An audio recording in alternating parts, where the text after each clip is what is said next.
Hello and welcome to the next 100 Days podcast. My name is Graham Arrowsmith. And my name's Kevin Appleby. Graham, email marketing, cold email marketing. Subject near to your heart or not?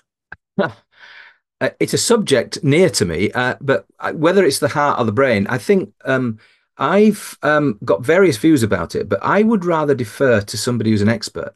And we have an expert with us today. His name is Chrisley Ceme. Have I got that right? Yes, you got it. You got it right. Head on the All nail right. there. Good There job you by are. you. Kevin was just waiting for me to go wrong. You know, I always get it wrong. But Chris, it's really nice to have you on the next 100 Days podcast. It's nice to be here as well. I appreciate you guys having me on. So, I mean, with that kind of voice, whereabouts in America are you from? Oh, well, I'm from the East Coast, Right. in the Connecticut, New York area. Okay. But currently I reside in 40 minutes south of San Francisco. So on the West Coast. Oh, Yeah. wow. Wow. I mean, that's a busy place. I mean, all those tech millionaires their nose has been blooded in the last few months. I can't sleep at night worrying about them. But Oh, well, listen, I would advise you don't lose any more sleep over them. They're doing quite they'll be doing quite just all right. they're doing all right. Sure, they will Doing be. with their pivots and everything, they'll be more than okay. No, Um they will. I mean, they're like a tricky winger. But from your background is with email marketing. And the mhm, reason I kind of had a thing, I've never really been able to make, maybe one time, make shall we say, prospect email market. yep. And my market tends to be the people come to me to get high net worth individuals. So, but Mhm. and I have got emails within the database that I manage and or is managed for me. But basically, don't seem to be able to make them work as well as I'd like to. And frankly, out of 100, there might only be 15 to 20 emails. And so Yep. therefore, I kind of err towards other channels, like postal or telephone, or a Mhm. combination of. But I'd really like to make emails work. Don't quite know what to do for the best, really. And that's one of the things that was one of my first questions to you. How do people make it work for prospects? Yeah. Great question. Well, now granted, the answer, I don't want to say is convoluted, but some of it just depends on whom you're targeting and what the offer is, and if it's something that will even Yeah. resonate over email, or if it needs video or some other thing to explain it. Yeah. But in terms of just making it work from a connection standpoint, I will say traditionally, what has been the case probably the past, 10, 15 years or so has been, like value proposition type of emails, or basically, hey, I'm from Google. We help you search for whatever it is that you want to find when you want to find it. Yeah. If you'd like to learn more, click here and we'll have like a demo or something like Yeah. that. And Mhm. nowadays, that style of email, if you will, is absolutely not going to work anymore. No. And that approach was more of the spray and pray model, where you would just kind of find your broad target ICP and just kind of spray and see who attaches. And in that scenario, volume was more of the play than conversion rates. Or if you just had a ton, Yeah. you over time you'll get the numbers that you need just because you sent out a ton. Yeah. And nowadays, I would say cold email can certainly still work, but that model no longer works, which was the easy pull and lift model. Yeah. And so now you want to be much more targeted and nuanced in Mhm. your approach and provide value on the front end. Yeah. Um, so an example of that would be, for example, hey, we help, our companies with, cold email and deliverability, and we're actually going to be hosting a webinar in 3 weeks about the 5 best tips and tricks to get started with your cold email outbound campaigns to at least start on the right foot. Would love to have you be a part of the event. Let Yeah. me know, and if so, I can send over a registration link so Do you that know now that? there's some value. the thing, I'm so glad that you've said that, to be honest with you, because it accords with things that I'm doing with one of my clients at the moment. That one of the things that we're particularly keen to do is adopt along almost like a customer service style letter. Very, Yep. somebody I listened to came up with a phrase, what do you want me to do? Hype or help? Help or hype? And people don't want you to hype, don't want you to sell them. They want you to help them. So to your point, here's something that Exactly. can help you. But it's a sort of almost like a customer service letter guy who wants to get you over the line to sell you something. And I Yeah. just whether that style of writing is going to become far more valuable to marketers, especially when they're approaching people they don't know. Yeah. I mean, I certainly think so. I mean, the best way to look at it is instead of selling your product, you're putting a billboard out there Yeah. for your credibility and expertise about what it is that you're solving. This way, when people are looking, oh, hey, you know what? I was just speaking with my co-founder about new lead channels. And hey, we had never even considered cold email, but I just got this email about how they can make it much more efficient. Hey, cold email is cheaper than paid ads and everything else that we want to do. Let's Mm. at least check this webinar out, so on and so forth. And now you're building instant credibility in this space or whatever space it is that you're putting yourself out there for.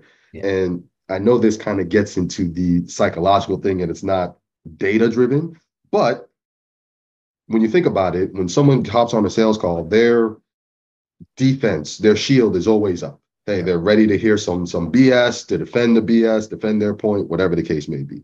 With this type of approach, what ends up happening more times than not is now you've already built credibility on whatever it is that you provided, whether it was in the email or after the email with your expertise, that now when they hop on this sales call, that shield that is usually up, Yeah.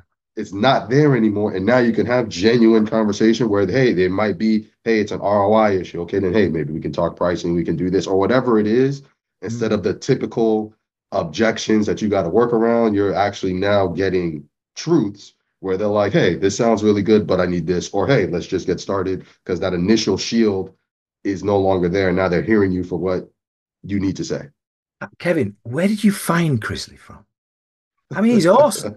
He is. His agent sent us a letter, Graham. Said, Oh, wow. I mean, great guy. Love to have him on your podcast. yeah, send him our customary payment. But No, Chrisley, this sounds absolutely great. I get that completely. The value proposition in that email. And in my business, that's something we do quite a lot. We're Yeah. running webinars, probably one or two every week. And Mhm. we've got a very, very big email list to send those to. Absolutely. Um, but thinking about that, you're still in a numbers game, aren't you?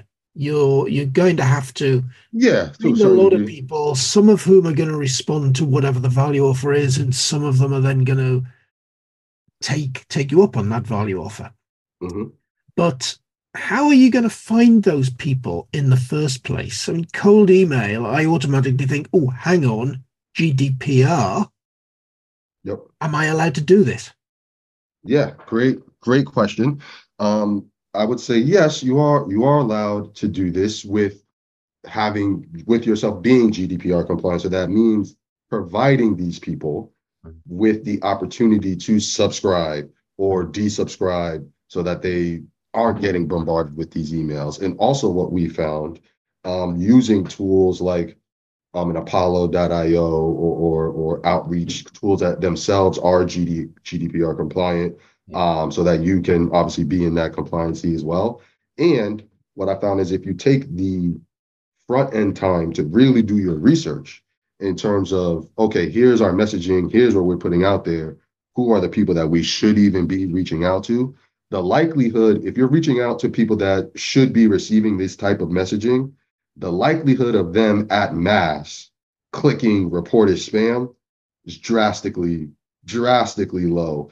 because it is something that is of value to them. Even if it's not of value to them in that moment, they're like, okay, I got this email because I'm the head of sales or head of something, and this actually makes sense for me. This is just not something that I need now. So yeah, they may not respond. They may keep it in the back burner, whatever the case may be, but they're not necessarily, again, at mass Do you, marking you as spam so that you don't necessarily fall into those bad equations, if you will.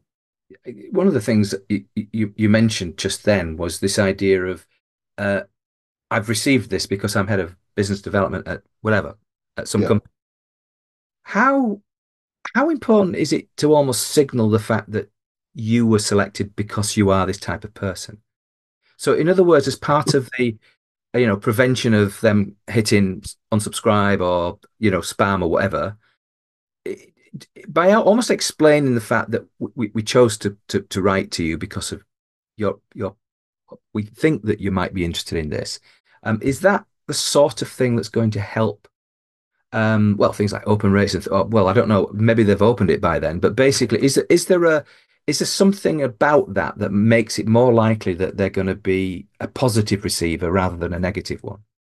Oh, for sure. Like, I mean, we could correlate it to all aspects of life. Everybody wants to be the homecoming king and queen. Right. Despite what they tell you, everybody wants to be voted most popular or best looking, whatever the case may be. And it's the same effect here with cold email. If someone can feel from the email, oh, they chose me for whatever the reason, they're again, that kind of goes to that defense mechanism. That Yeah. thing is gonna naturally come down and they're gonna go, all right, what's going Yeah. on here? Let me check this out. Does it make sense?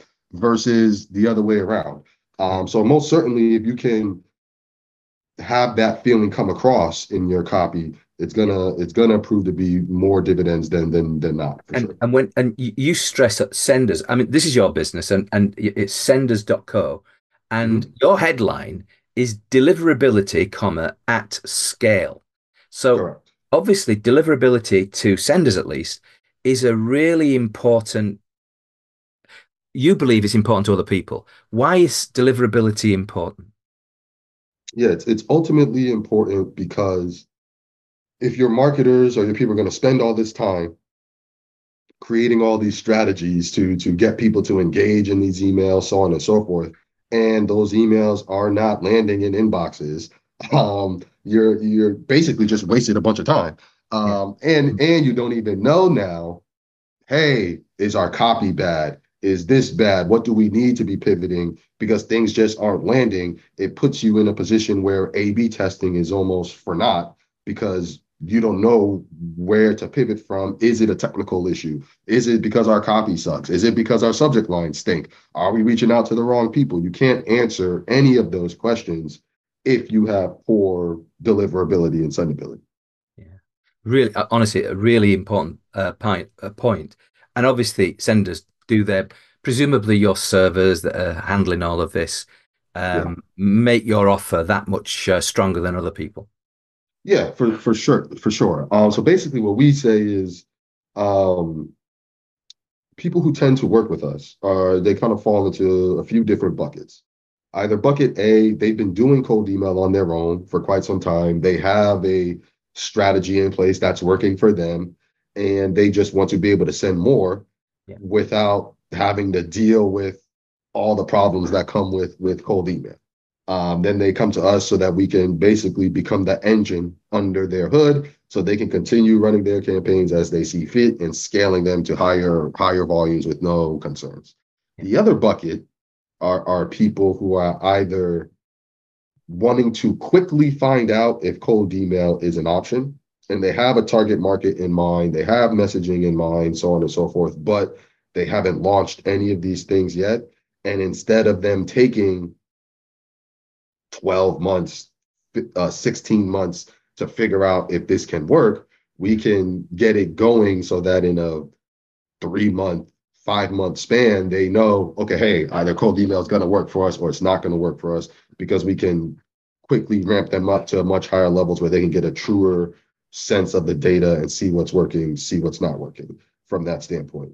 And then there's people who obviously just have a motion in place, don't want to deal with any of this stuff anymore, and just want to have it send it to somebody else so they can set it and forget it. And that's kind of the basis that we found ourselves in currently. And just for the record, senders, are they based in California? No, headquarters is actually in Brooklyn, Oh, okay.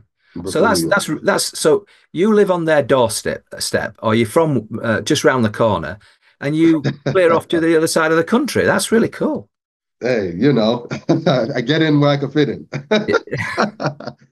They must really like you. Uh, Oh yeah, yeah, well, yeah. we want you to go on to as far away as you can possibly go in America from us. But no, no, I love it. I got another question. Yep. Subject lines. Hmm. I've just got off a call, and the notion of something called an eyebrow, which is this idea of pre-targeting your market, like a pre-headline, Yep. was it was a new phrase to some of the people on the call, and basically the subject line over time I've studied, and some of the best people I know say you should try and front load the value. So in other words, it's not particularly the length of the subject line, but it's the importance of the first 4 to 5 words. So a few things. I think if you're a company and as far as the world is concerned, your brand is unknown. People don't know who you are, what you do. Um, the subject line, I would say the shorter, the better. You don't want it to run too long. Right. Um, and yes, you do want it to get straight to the point. But the reason why I hesitate with this is subject lines themselves aren't as strong indicators as they used to be because of, for example, mainly because of the mobile device now, where people can read an entire email, let alone the subject line, without ever opening the email. Like you get a notification on your phone, you Mm. scroll down, oh, I got an email from such and such, and you can read the email literally in your preview, and you've never opened the email. So it's Mm. not, but I don't say that to say that subject lines are unimportant because they are important. And my philosophy is if you can condense the subject matter in about 2 to 3 words, Okay. that's ideal. Yeah. Kind of keeping it short and sweet and to the point. Yeah. But now with a lot of people using AI to help this man, which I think is great, by the way. I'm not even saying that's a bad thing, but because of that, I would say it's now more important to have your subject lines just appear like they're human written. Oh, for sure. More so than even what We the subject line actually says. I You just want I'm going to give you a list of three words that I know I'd rather support Man United than use these in any kind of campaign.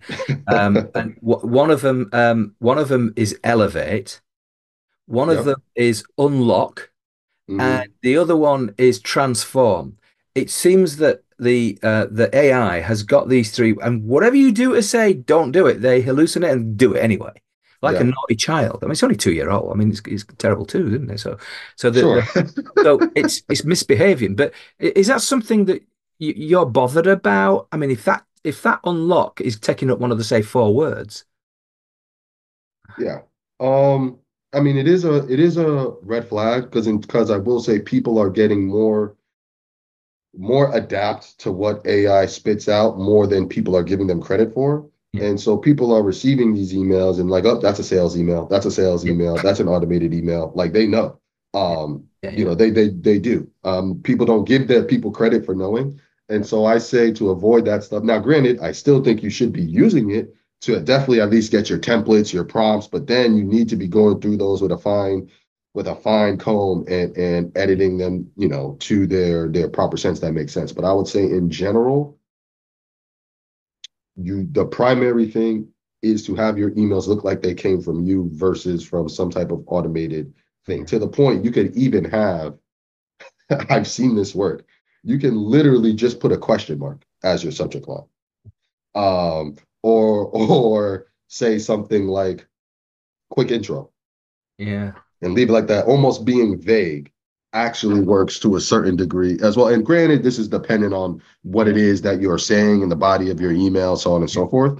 But there is some value there just so that it's something that makes them say, oh, what's that? Yeah, If you can get them to say, what's that? You're yeah. golden.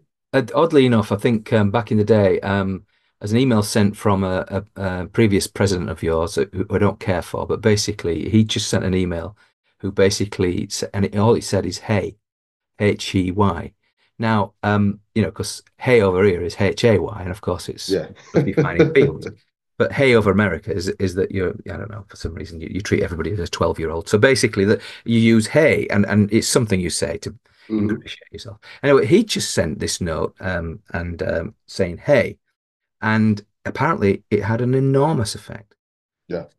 A brilliant effect. The fact that it was from President Obama was probably pre-President Obama then, but basically it was very, very popular. So Yeah. I don't know, maybe there are some really short words that you can use, like you said, question mark, Oh or yeah. yeah, Things like invitation. You know, yeah, works pretty well sometimes. You'd be surprised. Quick intro. Hey. yeah, Again, it all kind of varies. And I've seen some of the wildest things work with some of our clients. And then you see some things that you think would be phenomenal not work at all. So well, part of it is certainly knowing your base. you know that Kevin is in the sort of finance area. So now you're in charge of marketing, and Hmm. you've got maybe, like, let's say three words you can use, or up to three words. Yeah. What's your subject line? Who am I reaching out to here? Like, let's say, I mean, I would probably say something like, I'd probably have one vague one that's something like, quick intro, quick invite, something like that. Because you'd be surprised how that would work, especially the good header that's speaking about, hey, we help these organizations with, or not even that we help. We have this great seminar or webinar or PDF or whatever it is that helps you with X problem. Yeah. But I would do like quick introduction. Um, I would roll into, you want to get away from like save time, save money in your subject line. I think those are good things to have potentially in the Yeah. body of the email. But Yeah. in terms of in the subject line, Yeah. I would do something like efficient moving Yeah. or efficient, efficient moving, efficient placement, efficiency placement, something like that, where they're like, oh, hey, all finance guys, they want to be more efficient with their time, with their spend, with their this, with their that. So elevating that word, just not with the word elevate, obviously, but saying something like, let's say something to the effect of Yeah. like, hey, efficiently moving, efficiently faster, things of that nature in your Yeah. subject line, where it's almost like the beginning of a sentence, but is not finishing the sentence, is a great way I've seen to attract these finance guys just from a pure, oh, what's that about type of thing. Kevin's That's salivate. interesting. He wants to open it up, don't you, Kevin? Yeah, yeah, yeah. But no, we've got another problem in Okay. that, yeah, there's all of these marketing emails. Yep, we're Hmm. running webinars all the time. We want to offer those to new folk, but we also Yeah. want to offer those to members. Okay, people who are Yep. already doing business with, because they're teaching webinars. They're not sales webinars most of the time. Yeah. Now, the problem that I've got is if there's something really important that you want the membership to open, such as, hey, there's this one last week where we were introducing a new sign-on to one of our particular apps.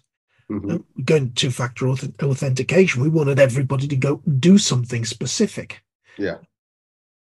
Great, you're doing all of this stuff to really attract people to the marketing stuff. But how do you then make something really stand out when it's absolutely important from a business point of view? Yeah. Great question. Twofold. I would say once someone are a client, whether that's getting them to be signed on to like your newsletter or whatever the case may be, helps with that. But if that's not the case, I would say for something that's super urgent, there should be multiple touch points within a customer's journey where they're getting that messaging. So yes, one of those touch points could certainly be email, just regular emails that users get, but also when they log back into the portal for the next time, it should trigger, especially if it's something like two-factor authentication. Hey, this is now, you need to set this Yeah. up before you even get to your homepage, if you will, of logging into the portal or anything like that, so that you can ensure that at least all of your active users have gotten this messaging and are en Yeah, route that's actually a very to good do the point, because they messaging. don't rely on your active users to necessarily read emails. Yeah, like because at the end of the day, you're yes, it would be great to get 100% of your active users to convert via email, but the reality is that's not going Not to going happen. to. You're going to get Like, some of your I users guess who, that really is the message, yeah, because whatever you put in that headline, you're not going to up the percentage open rate. no If doubt you, about it. Because you have some users who off the bat have said, hey, we don't, they click on those boxes that say, hey, they don't want to receive marketing yeah, and additional information from this, even though I'm a user. You know, people do that. So in those scenarios, you want to have those safeguards in place from an operations standpoint, whether that's okay, hey, for these urgent things that you just need to get this communication, hey, when you sign on, this happens. If you happen to skip that, there's a if you're going to like check out or whatever the case may be, there's another thing that pops up to say, hey, you haven't done blah blah blah blah blah yet. As of blah blah blah blah blah, this is going to happen. And so what I advise all of my clients is every checkpoint in the business that you know active users must go through these checkpoints, whether they're doing a processed order, whether they're doing this, whether they're doing that. Mhm. You have urgent stuff be a blocker to all those things so that you know worst case scenario you're going to see us at these certain points in your journey, and yeah. not just to rely on email. So when it's really important, work Yeah, out how you get that pop-up coming up that you can't get rid of unless you take action. right, exactly, Yeah, if it's yeah, that important, and then obviously for the other stuff, um that's where your customer success teams come into play to ensure that hey, you can get as many people to convert over as possible. But I would say to get everybody to convert via an email, it's not going to happen, is it's it? not going to happen because of the subject line. I'll put it to you like that. If it's going to happen, it's going to be because, hey, they're just in love with the brand experience as a whole. And hey, when they get an email from you guys, they're like, oh, okay, hey, what's this about? Because you're already, top of mind in their brain. But it won't be because of the subject line itself. You work with a company. When you look at the Meet the Team page on Mhm. senders.co, I mean, I think the oldest person is about, well, probably mid-30s, if that. Not maybe not even that. Yeah, no, the oldest person now is I think Just 39, 38, something I like would say, that. I mean, not Yeah, even out of the 30s. yeah. That's an amazing. I mean, first of all, I mean, you need that energy when you're doing a job like this. I mean, at the end of the Yeah. day, you're bringing in new clients to email marketing or to your business. Is Hmm. that a difficult thing for you to do, Chrisley? I mean, you're going to see people. They must know about you, or maybe they don't. I mean, they'll know about email marketing, but probably not that much. And along you come, do you have to solve problems to get them on board? What's the sort of sales process that you go through to Yeah. engage people?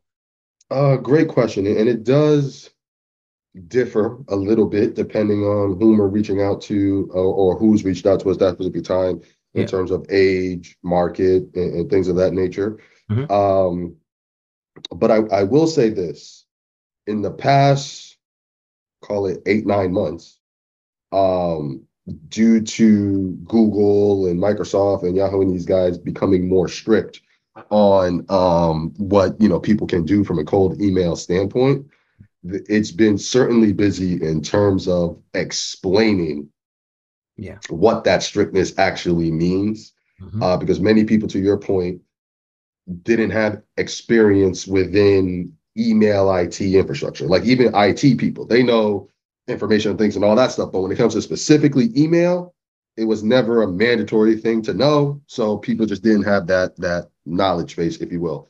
And that's kind of irregardless of age. Like we get a bunch of, hey, young, brand new entrepreneurs, founders who come talk to us, and also seasoned vets who've been in the game 20, 30, 40 years type of thing. Yeah. It's definitely a mixture of the two. And so I do think there is a lot of education that has to happen, which is part of the reason for us, really pivoting to doing webinars, providing PDFs of information and how-to guides and all that good stuff, Yeah. just to get some of that knowledge base out there. Because ultimately, even before investing in someone like us to do all this stuff, I think it's personally great to be able to A/B test cold email on your own to Yeah. kind of get a sense for what's working. Because whenever you're working with a vendor outside of technical prowess, when you're talking about content and strategy, the Yeah. more information you can have in your hands about, hey, what works and what's not working, from a content, all that piece standpoint, it provides you, I don't want to even use the word leverage, but it provides you with that much, more questions to ask vendors to kind of end up deciding upon who you want to go with. And B, once you're working with a vendor, you'll be able to decipher from the nonsense that they tell you to try versus the stuff that could actually be good because you've been in the trenches with it a little bit, if that makes sense. Yeah, it does. Your pricing, if you don't mind me mentioning it, your Yeah. pricing plans are range from around, in our terms, about £1,000 all the way through to, I don't know, £2,000, something like that. Now, for £1,000 or $1,200 a month, you're getting 12,000 monthly sends, Hmm. and well, after a ramp up, but basically, and then 80,000 at the other end. Yeah. Presumably, you might have bigger senders. But the point is that's the Sure. sort of broad market. That's Hmm. in our terms, that's quite some going. I mean, there are people who are doing that, but that is a quite, I mean, but UK is a quite small thing, but you've got Yeah. all this data in the state. Is this something that you're finding helpful? That you're almost saying, look, there are these entry points. But do you find that people come to you and say, "I look, I'm below light, so I'm not really a client." And then the other end is that they're giving you a hard time in terms of the cost per month.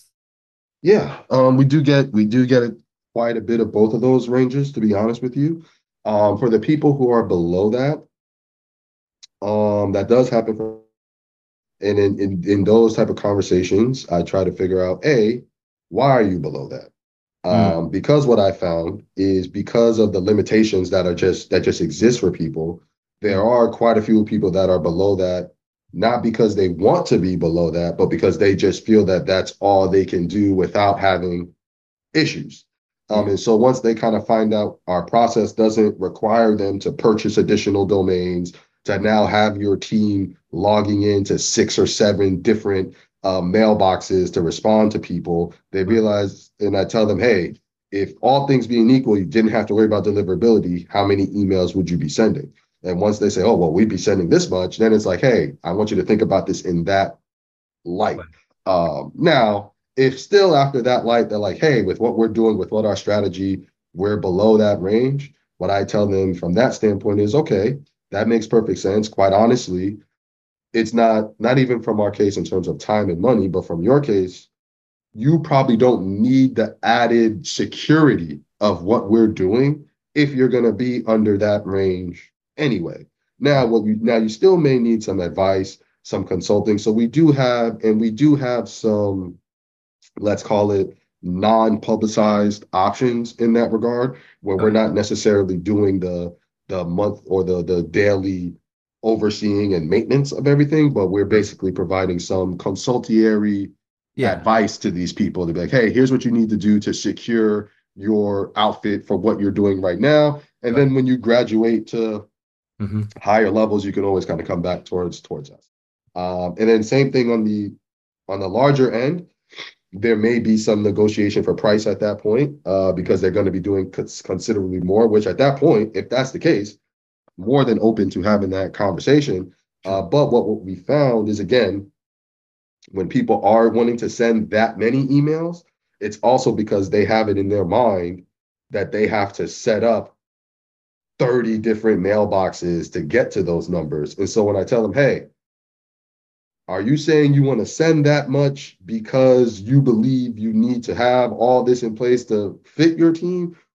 Or is it because you actually need to send that much? Because then we find out sometimes they're like, oh, wait a minute. You're telling me I can get 80,000 sends with just 5 email addresses? Yeah, that's all we need. We don't need 32 or whatever the case may be. Then they're like, oh, okay. I don't need to start that high then. Let me start with a smaller package potentially, and then we can ramp up to that and always add more over time, so on and so forth. They're thinking, so some of it is because they're still in the old, I shouldn't say the old, the customary way of how things have been done. Yeah. Versus, hey, with our approach, we can consolidate a lot of what you were doing before, where it's not going to be as much or as little. And if you do fall outside of that bucket with the understanding, then we can always negotiate on what will make the most sense for And, you from an and ROI perspective. do you bring in UK clients, or and do Yeah. they feature as part of your service off? Yes. We have worked with clients in the UK. The most recent one, they were a SEO agency. Okay. Shoot, I can't remember their name. Their No, it name is doesn't matter about the escaping me name. right now. But yeah, they're an SEO agency based out in London. I want to say that we were working with for Right. over a year. Okay. And but yeah, we've had clients in the UK. We've had clients in Australia, quite a few different places. Yeah. Well, that's good to know. Chrisley, if Yep. I'm listening to this and we're talking there that you can take a big organization or a big email list Hmm. from a company that's already doing this, you can help them with some efficiencies. We've talked a lot about the content, the sort of content you've got to have, the sort of offer you've got to have. We've talked about the Yep. headline. Now, I'm a smaller company, let's say, and I kind of like this idea and thinking, well, hang on, if for those sorts of prices, I could enable a significant amount of cold email, I can Hmm. make a step change to my business here.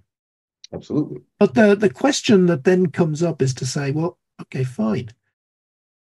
How do I can probably describe the niche of person that I want to send this to fairly well. I can really niche this down. But my challenge is, where on earth am I going to find all these email addresses? Yeah. Great question. And there's a few different sources you can do. We actually have a partnership with a platform called Apollo.io. Mhm. They're very similar to like a Zoom Info or Sales Loft or something to that degree.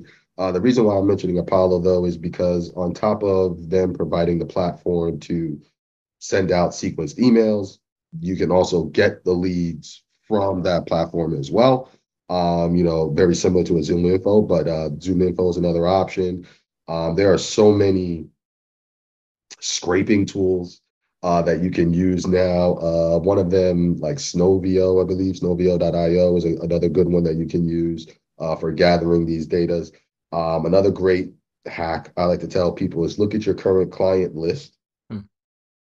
Um, and you see you have their email addresses, but you look at your current client list from a ICP building standpoint, and then, okay, hey, of all of our clients, 30% of them are accountants, 15% are lawyers, whatever the case may be. Then you're like, okay, that's where I'm gonna start with. I start with basing it based off my client list. And then from there, if that's the case, if it was accountants and lawyers, then you can find so many niche providers online for that type of data, which is gonna always be better than going straight to your Zoom infos or Apollos, not because those platforms aren't good, but they're gonna charge you for it, especially where it's broad. And I almost kind of look at it like wedding planning. If you go to the people with the broad stuff, they're gonna charge you an arm and a leg. Versus if you can get your spouse to tell you, hey, I want these specific type of flowers, and you go find those specific type of flowers, you'll get a deal on it more times than not. Versus if you just say I need flowers. Is this a personal thing then, Chris?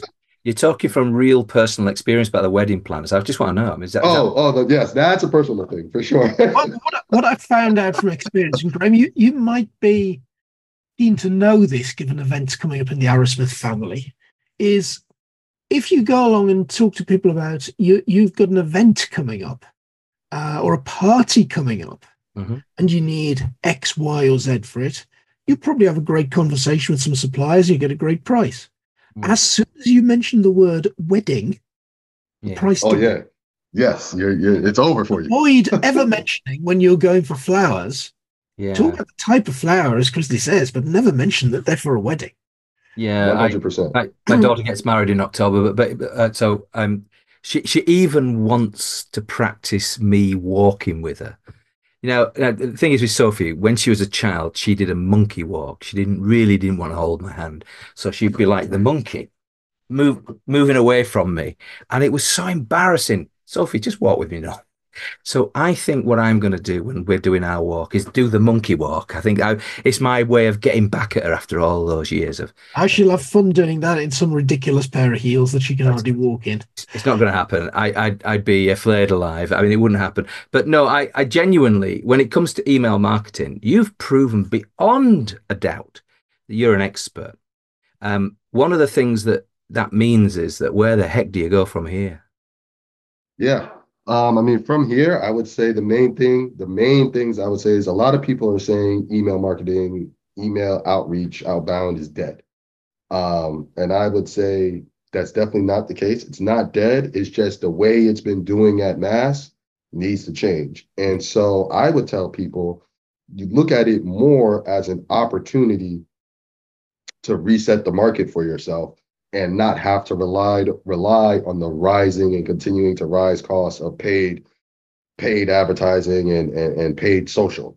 Yeah. And that it's really just a matter of, yes, using the tools that are provided here to us, whether it's AI, whether it's this, whether it's that, to make things more efficient, but just understanding instead of this being a place to sell your business, use it to sell your credibility, use it to sell your expertise, and use it to provide front end value. If you take that approach and instead of thinking as this is a way to jumpstart and quickly fasten the sales process, use this as a way where it will actually elongate your sales process because now you're using email to self-qualify certain individuals, whether it's a webinar, whether it's this, whether it's that, and you'll get people who will raise their hand for the value of what you're providing, but don't necessarily want to engage in the sales process. So yeah, it's providing an extra step, but what I found is the people who end up raising their hand with yes Yeah. and go through the process are actually 3 times, 4 times more likely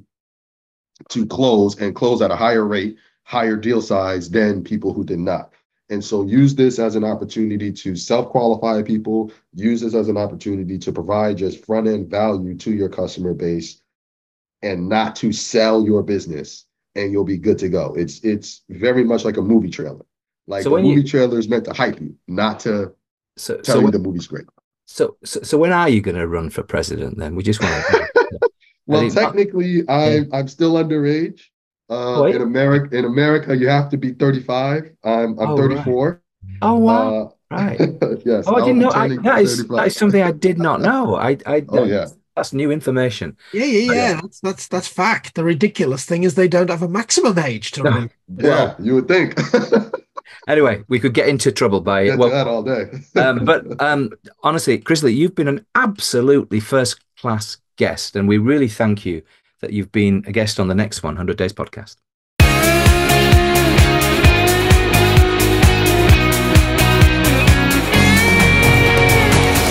So, Graham, you're a direct mail, letters in the postman.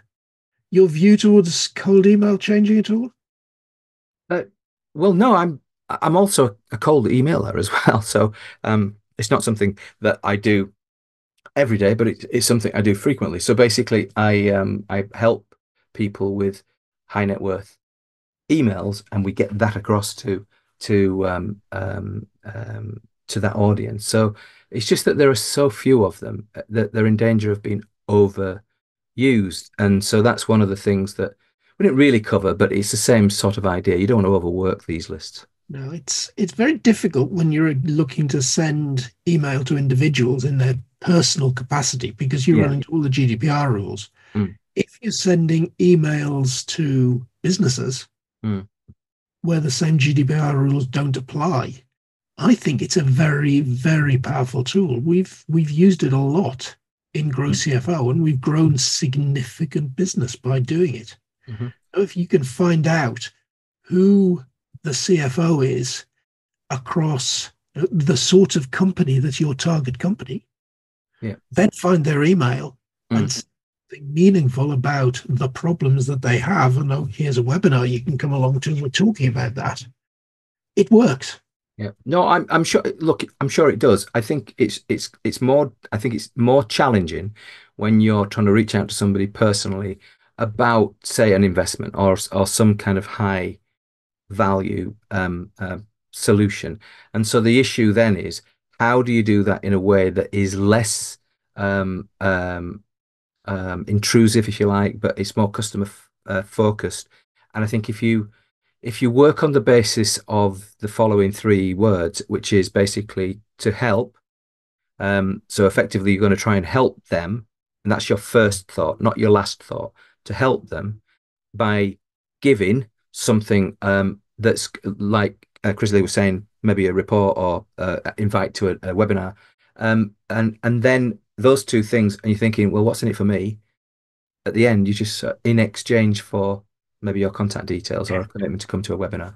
So that format is a call it a MECLABS methodology, and that's the way in which you should be thinking about how you should orientate, particularly when you're sending emails to, well, in my case, to high net worth individuals. Yeah.